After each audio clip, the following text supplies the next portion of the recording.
vamos iniciar o Evangelho, né? Convite ao estudo.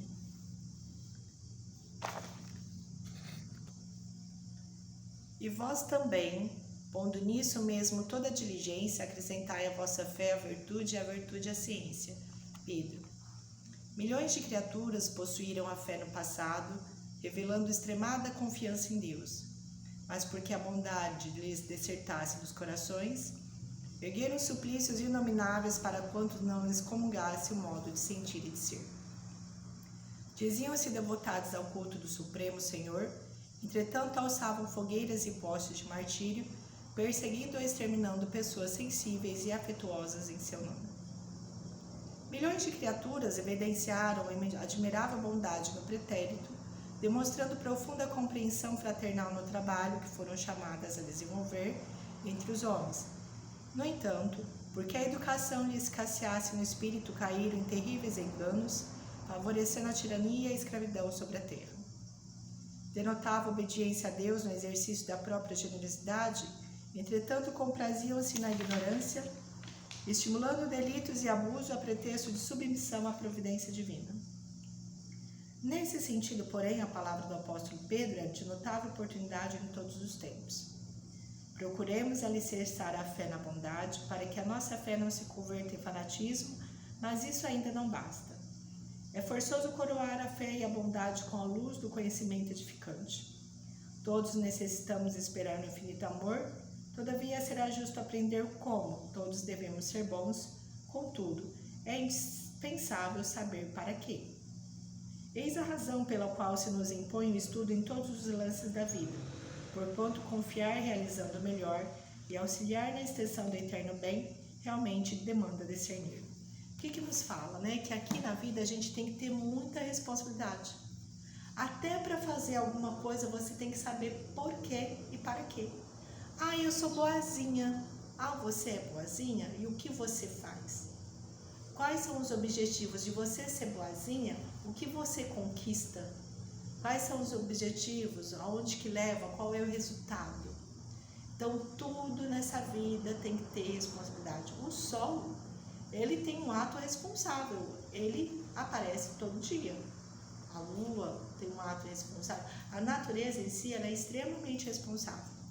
E assim a gente tem que ser também extremamente responsável. Nós temos que ser responsáveis, porque a vida é feita de responsabilidade.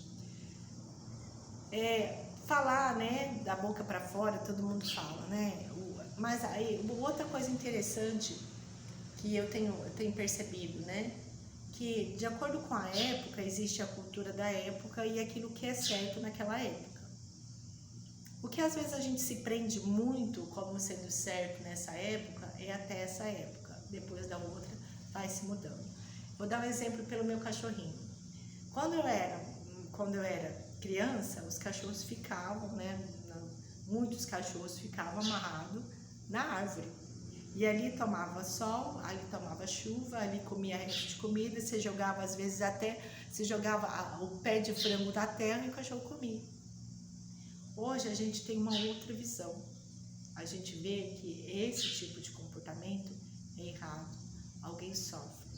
Então, quer dizer, eu ando reparando que às vezes o que a gente considera certo hoje, amanhã terá um outro tipo de visão. Então, não tem como a gente, assim, decretar isso é certo, porque eu tô falando que isso é certo, né? Mas existe sempre essa mudança em relação a sempre as coisas para o bem, né? Não para o mal. Não vai falar, hoje você roubar uma pessoa, hoje é considerado errado, amanhã é considerado certo. Não. Tudo que é modificado é o ato do progresso em sentido ao bem, porque em sentido ao mal a tendência é ser eliminado, né? Então, antigamente as pessoas, naquela época bárbara, né? As pessoas morriam, era extremamente normal uma pessoa matar a outra no meio da rua, né? Naquela época. Hoje já é considerado crime. Então, provavelmente amanhã, no futuro não muito distante, porque a gente está progredindo muito rápido, talvez catar o que é seu, não é seu, roubar O que é dos outros talvez esteja até eliminado, né? Porque a gente progride, né? A gente progride, a gente vai mudando o nosso pensamento, a nossa cultura, tudo vai mudando, né? E mais o que fala a mensagem em si? A mensagem em si fala que é necessário vivenciar o bem, né? Porque grandes palavras todo mundo tem. E o que demonstra que às vezes o que você acha que é certo, às vezes ocorre erro. Na época da Inquisição, né? Naquela época, as igrejas eram cheias, né?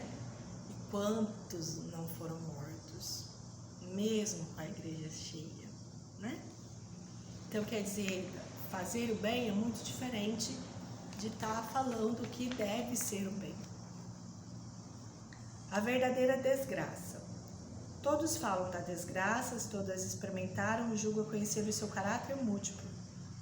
Venho dizer-vos, porém, que quase todos se enganam, pois a verdadeira desgraça não é de maneira alguma aquilo que os homens, ou seja, os desgraçados, supõem. Elas a veem na miséria, na lareira sem fogo, no credor impaciente, no berço vazio, do anjo que antes sorria nas lágrimas, no féretro que se acompanha de cabeça descoberta e o coração partido, na angústia da traição, na privação do orgulhoso que desejava vestir-se de púrpura e esconde sua nudez nos farrapos da idade. Tudo isso e muitas outras coisas ainda chamam-se desgraça na linguagem humana. Sim, realmente, são a desgraça para aqueles que nada veem além do presente. Mas a verdadeira desgraça está mais nas consequências de uma coisa do que na própria coisa, né? Eu particularmente acho uma desgraça você fazer uma vítima, né? Porque aí você pode ter certeza que na outra vida a vítima está te esperando e você ainda tem que resgatar exatamente aquilo que você fez, né? Ser pobre é só uma questão de situação, né? Situação momentânea.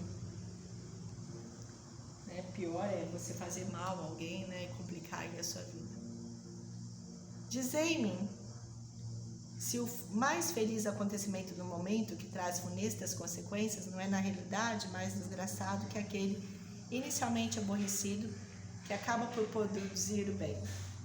Dizei-me se a tempestade que despedaça as árvores mas purifica a atmosfera dissipando os miasmas insalubres que poderiam causar a morte não é antes uma felicidade que uma desgraça.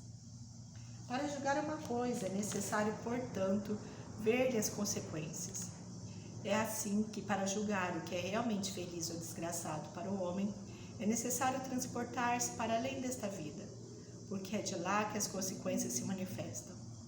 Ora, tudo aquilo que ele chama desgraça, de acordo com a sua curta visão, cessa com a vida e tem sua compensação na vida futura. Vou revelar-vos a desgraça sobre uma nova forma, sob a forma bela e florida que acolheis e desejais com todas as forças de vossas almas iludidas. A desgraça é a alegria, o prazer, a fama, a fútil inquietação, a louca satisfação da vaidade, que asfixiam a consciência, oprime o pensamento, confunde o homem quanto ao seu futuro. A desgraça, enfim, é o ópio do esquecimento que buscai com mais ardente desejo. Nessa parte aqui, eu vejo que às vezes, quando você tem o fútil, você vive para o fútil. E o que você põe em ação no seu cérebro? Nada, porque você vive para o fútil. Você tem aqui um cérebro extremamente potente, que a gente não usa nem 5% dele. Um cérebro com muitas capacidades, que a gente não põe ele para funcionar, porque você está tão preocupado no que é fútil, que ele não serve para nada. Ele serve só para você ali comprar algo, tá naquela vida tudo ali confortavelmente confortável, colocar uma roupa bonita, uma calça bonita, ir para um lugar legal, que você não precisa botar o seu cérebro em exercício. Aí você tem uma potência dentro do cérebro, uma potência muito grande, que você simplesmente não usa, né?